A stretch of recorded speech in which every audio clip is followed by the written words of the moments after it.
டேய், நான் நேற்று எவ்வளவு ஃபீல் பண்ணி பேசிட்டு வந்தேன். அப்படி இருந்தோம் அண்ணனுங்க எந்த முடிவுமே எடுக்காம இருக்காங்க பாரு. அப்போ அண்ணனுங்களுக்கு என் மேல பாசமே இல்ல. சும்மா வாய் வார்த்தைக்கு தான் இந்த ஃபேமிலி காணாம போன பையன் கிடைச்சிட்டா ரொம்ப சந்தோஷம்னு சொல்லிட்டு இருக்காங்க. உள்ளுக்குள்ள எல்லாம் ஒரு பாசமும் இல்லடா.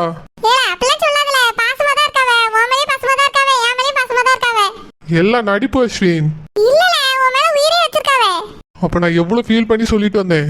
ஏதாவது ஒரு முடிவு எடுத்தாங்களா பத்தியா? அந்த பையனை கூப்பிடு பேசி பார்க்கலான்னு கூட சொல்லவே இல்லை. அப்போ இவங்க தான் அக்காவுக்கு மாப்பிள்ள பார்ப்பாங்க. நான் பார்த்தா நல்ல இடமா இருக்காது, என் மேல நம்பிக்கை இல்லை அப்படிதானே? சாதாரணமான ஒரு விஷயம் மாப்பிள்ள பார்த்தது. இந்த விஷயத்துல என் மேல நம்பிக்கை வரலையே, சொத்து எப்படிதான் எழுதி வைப்பாங்க? அதை நினைச்சாதான்டா கடுப்பாவுது. பேசாம எனக்கு இப்போ ஒரு ஐடியா தோணுது. எல்லார்கிட்டயும் திருட்டுத்தனமா கையெழுத்து வாங்கிடலாமான்னு. ஆமா அஸ்வின், இவங்க யாரும் என் பேர்ல சொத்தை எழுதி வைக்கிற மாதிரி இல்ல. இந்த மாப்பிள்ள பாக்குற விஷயத்திலேயே என்னை நம்ப மாட்டாங்க. என்னை நம்பி சொத்தை எழுதி வச்சிட போறாங்க. பேசாம எல்லார்கிட்டயும் தெரியாம கையெழுத்து வாங்கி இந்த சொத்தை ஆட்டையை போட்டுடலான்னு பாக்குறேன். இத வந்த அன்னையில இருந்தே முயற்சி பண்ணிருக்கணும். நான் தான்ட்ட தப்பு பண்ணிட்டேன். அந்த சித்தியோட பேச்சை கேட்டுட்டு அவங்களா எழுதி தருவாங்கன்னு பார்த்தா எழுதி தர மாதிரி தெரியல. பேசாம எல்லாத்தையும் கையெழுத்து வாங்கிட வேண்டிதான். டவுட் வந்தா தானே? டவுட் வராம கையெழுத்து வாங்குவோம்டா.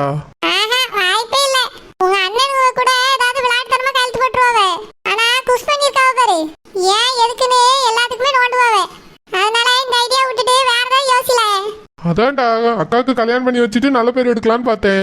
அப்படியாவது என் மேல நம்பிக்கை வந்து சொத்து எழுதி தருவாங்கன்னு பார்த்தா இவங்க தான் நம்பவே மாட்டாங்களே. ஸ்ரீனிவாசனை கூட்டிட்டு வான்னு கூட ஒரு வார்த்தை சொல்லல.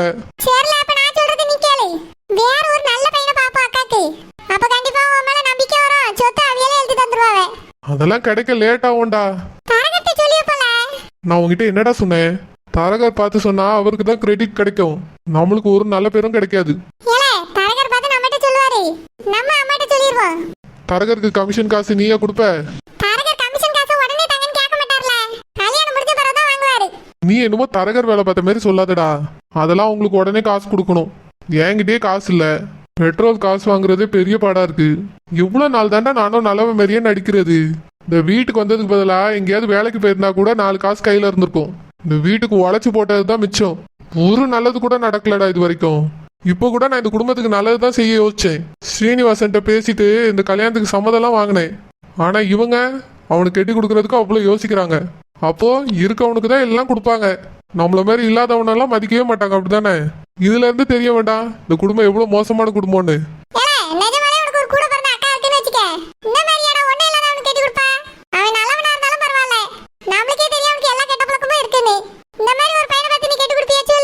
நல்ல பையனா இருந்தா யாரும் இல்லைன்னு யோசிக்க மாட்டேன்.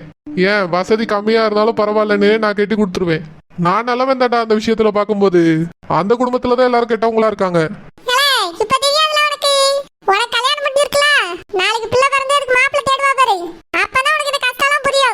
தேவையில்லாததெல்லாம் பேசாதடா. அவ கூட எல்லாம் நான் ஃபேமிலியா வாழ்வேன்னு நீ நினைச்சிட்டு இருக்கியா? நானே ஊருக்கு முன்னாடி நடிச்சிட்டு இருக்கேன். இந்த குடும்பத்துல அப்பதான் நல்ல பேர் கிடைக்கும்னு. எந்த காலத்திலயும் அவளெல்லாம் பொண்டாட்டியே ஏத்துக்கவே முடியாது.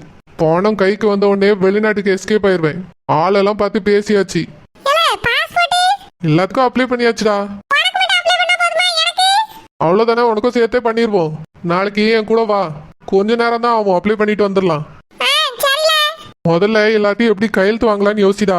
இந்த கல்யாணம் காது குத்தலாம் வேஸ்ட் ஆஃப் டைம். இதுக்கு மேலலாம் என்னால பொறுமையா இருக்கவே முடியாது. உடனே சொத்து என் கைக்கு வரணும். ஏதாவது ஒரு ஐடியா யோசி அஸ்வின்.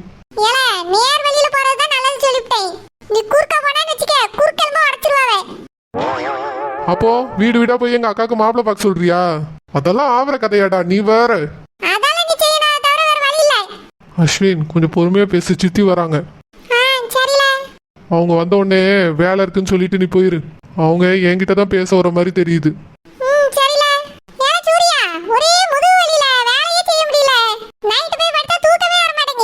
தைலத்தை போட்டு போய் வேலையை பாடுறா. சரி வீட்டுக்கு போய் தைலம் தேய்ச்சிட்டு வா, அப்புறமா வந்து வேலையை பாரு.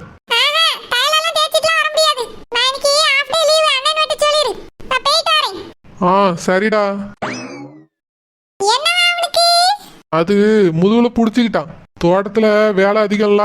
இத்தனை வருஷமா பெரிய வேலை எல்லாம் செஞ்சு பழக்கம் இல்ல. உங்களுக்காக தான் வந்து இங்க கஷ்டப்பட்டுட்டு இருக்கோம். என் கூட சேர்ந்து அஸ்வினும் கஷ்டப்படியான். நான் படிச்ச படிப்புக்கு உட்கார்ந்த இடத்துல இருந்தே சம்பாதிப்பேன். இப்படி மம்முட்டியை பிடிச்சி வயல்ல இறங்கி சம்பாதிக்கணும்னு அவசியம் இல்லை. உங்களுக்காக தான் நானும் என் ஃப்ரெண்டும் கஷ்டப்பட்டுட்டு இருக்கோம். நான் என்ன பண்ணேன் சித்தி?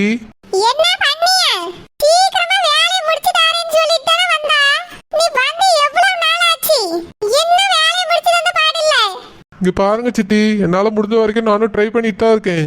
ஆனா வீட்டுல எல்லாரும் நீ சின்ன பையன் விவரம் இல்லாதவன் நினைச்சிட்டு இருக்காங்க. அதான் இப்ப பிரச்சனையே. எனக்கு கல்யாணமே முடிஞ்சிருந்தாலும் நான் ரொம்ப சின்ன பையன் விவரம் இல்லாதவன் நினைக்கிறாங்க. அதான் என்ன பண்றதுன்னு எனக்கு புரியல. விவரமா தானே அக்காவுக்கு மாப்பிள்ள பார்த்தேன். என் ஃப்ரெண்டு தான். எனக்கு அந்த பையனை நல்லா தெரியும். நல்ல பையன். என்ன மாதிரி அனாதை, அவ்வளவுதான். அண்ணன்கிட்ட சொன்னதுக்கு அந்த பையன்லாம் வேண்டான்னு சொல்லிட்டாங்க. ஏன்னு கேட்டா அனாதை பையனுக்கு பொண்ணு கொடுக்க மாட்டாங்களாம். யாரும் இல்ல அவனுக்கு, அவ்வளவுதான். மற்றபடி அவன் ரொம்ப நல்ல பையன், நல்ல வேலையில இருக்கான். அண்ணனுங்களுக்கே நான் சொன்னது பிடிக்கல. பிறகு எப்படி அம்மாவுக்கு பிடிக்கும்? அப்புறம் எப்படி என் மேல நம்பிக்கை வரும்? அதான் என்ன பண்றதுன்னு எனக்கு புரியல. ஒரு ஐடியா கூட கிடைக்க மாட்டேங்குது. ஏதாவது ஒரு ஐடியா சொல்லுங்களேன். இல்ல சித்தி.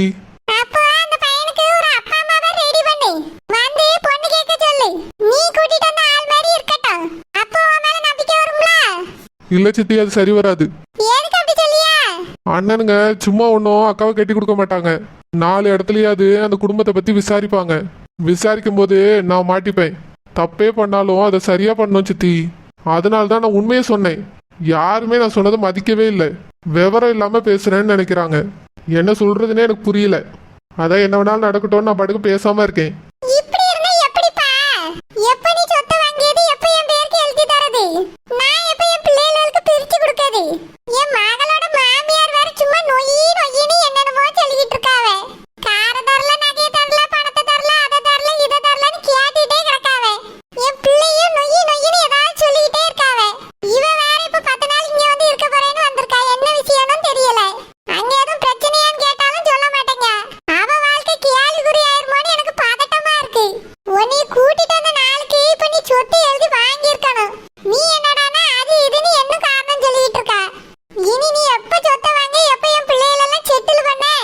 சித்தி கொஞ்சம் பொறுமையா இருங்க.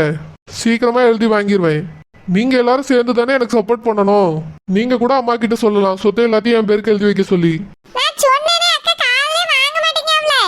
யாமினியோட அம்மா கூட ஒரு தடவை சொல்லியிருக்காங்களாம். அப்பவும் அம்மா எந்த ஒரு ரியாக்ஷனும் எடுத்த மாதிரி தெரியல.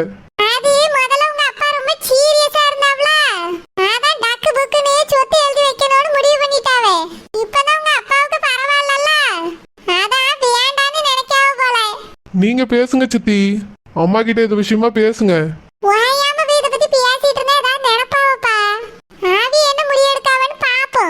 சரி சித்தி, அதை பத்தி பேச வேண்டாம். நான் பாத்திருக்கேன்ல அக்காவுக்கு ஒரு மாப்பிள்ள, அந்த விஷயத்த பத்தி பேசுங்க சித்தி. இந்த மாதிரி தோட்டத்துக்கு வந்தபோது எதர்ச்சியா சூர்யாவை பார்த்தேன். அவன் ரொம்ப ஃபீல் பண்ணிக்கிட்டு இருந்தான். நல்ல பையன் தானே பாத்திருக்கான். கூப்பிட்டு என்ன ஏதுன்னு விசாரிப்போன்னு சொல்லி பாருங்க. அம்மா என்ன சொல்றாங்கன்னு பாப்போம். இந்த கல்யாணம் நடந்தாதான் அம்மாக்கு என் மேல நம்பிக்கை வரும் சித்தி. அப்பதான் எல்லா பொறுப்பையும் இவனை நம்பி ஒப்படைக்கலான்னு ஒரு எண்ணம் வரும். அதுக்கு தான் சொல்றேன். அம்மா கிட்ட நல்லபடியா பேசுங்க. சரி சித்தி.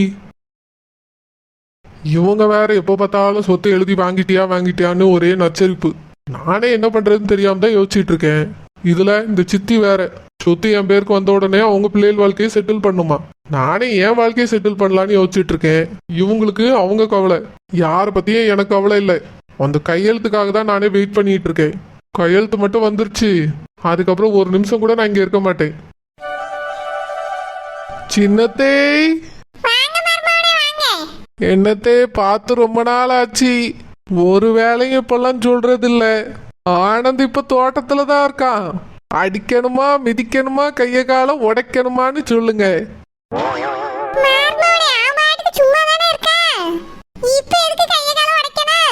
நீங்க தானே சொன்னீங்க ஆனந்தால சிலுப்பா வாழ்க்கைக்கு பிரச்சனைன்னு.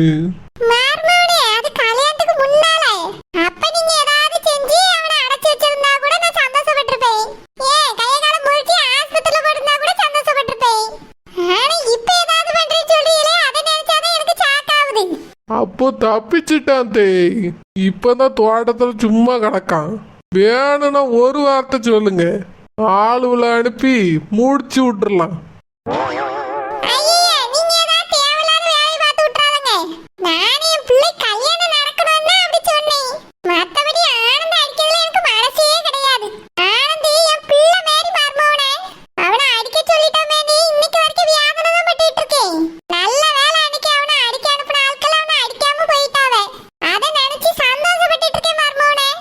அடிக்காம போகல தேய், அடி வாங்கிட்டு போயிட்டானுவ. சரி பரவாயில்ல, ஏதோ ஒண்ணு நடந்துச்சுல. தெய்வ மாதிரி சுப்பிரமணி பையன் வந்து காப்பாத்திட்டான். இல்லனா ஆனந்துக்கு என்ன இருக்குமோ ஏதா இருக்குமோ நினைக்கும் போதே எனக்கு பதட்டமா இருக்கு. இதெல்லாம் பண்ணிட்டு அக்கா மூஞ்சில எப்படி முழிக்க சொல்லுங்க. நல்ல வேலை அன்னைக்கு எதுவும் நடக்கல. ஆனந்துக்கு ஒண்ணு ஆகல, நம்ம நினைச்ச மாதிரி எதுவும் நடக்கல. சரி தேய், இப்ப ஏதாவது வேலை இருக்கா சொல்லுங்க. கையெல்லாம் பரபரன்னு வருது. எதுக்கு மர்மோனே? வேலை செய்யாம தான் பரபரன்னு வருது தேய். ஏதாவது வேலை இருந்தா சொல்லுங்க. இப்போதைக்கு எந்த வேலையும் இல்ல மர்மோனே. அப்படிலாம் சொல்லக்கூடாது தேய், ஏதாவது ஒரு வேலை சொல்லுங்க. நான் நிறைய பணம் சம்பாதிக்கணும். ஏன் மர்மோனே திடீர்னு இந்த வேரி வந்திருக்கு? என் பொண்டாட்டி செல்லம்மா இருக்காளே, செல்லம்மா தேனம் குத்தி குத்தி வேசியாத்தே. 4 காசு சம்பாதிக்க துப்பு இருக்கான்னு கேக்கா. வயசு பிள்ளைய வீட்டுல வச்சிருக்கோங்கிற வருத்தம் இருக்கான்னு கேக்கா. அதுக்கு தான் தே என் பிள்ளைக்கு கல்யாணம் முடிக்கணும்.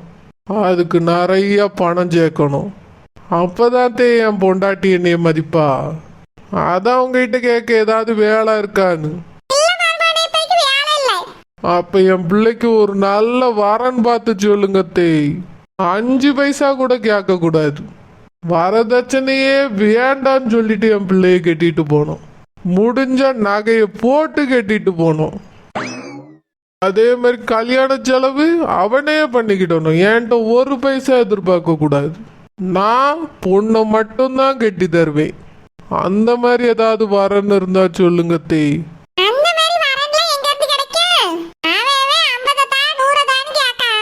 காசா?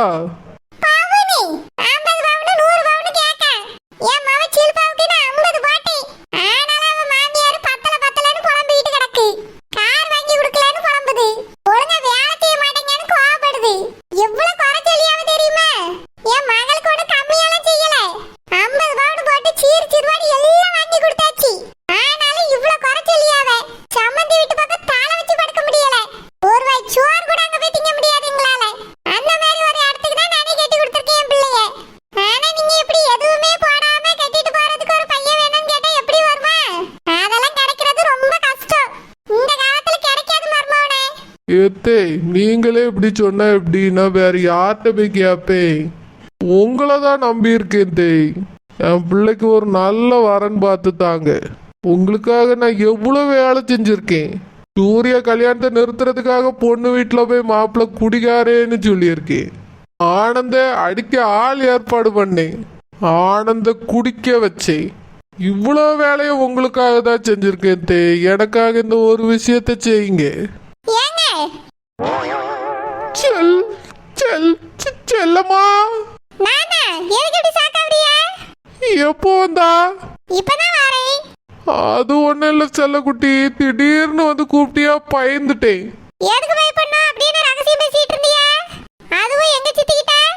ரகசியம் எல்லாம் இல்ல செல்லக்குட்டி.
என் மார்மோளும் இங்க இருக்கிறதுனால பார்த்துட்டு போலான்னு வந்தேன். வாலியில மார்மோ வந்தாலும் அதை பேசிட்டு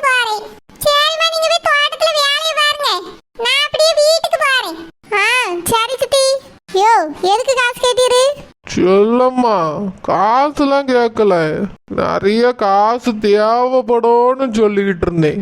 நல்ல நாடகம் போடுங்க. 4 காசு சம்பாதிக்க துப்பு இல்ல. எல்லாத்தையும் போய் ரூபாய் மட்டும் கேளுங்க.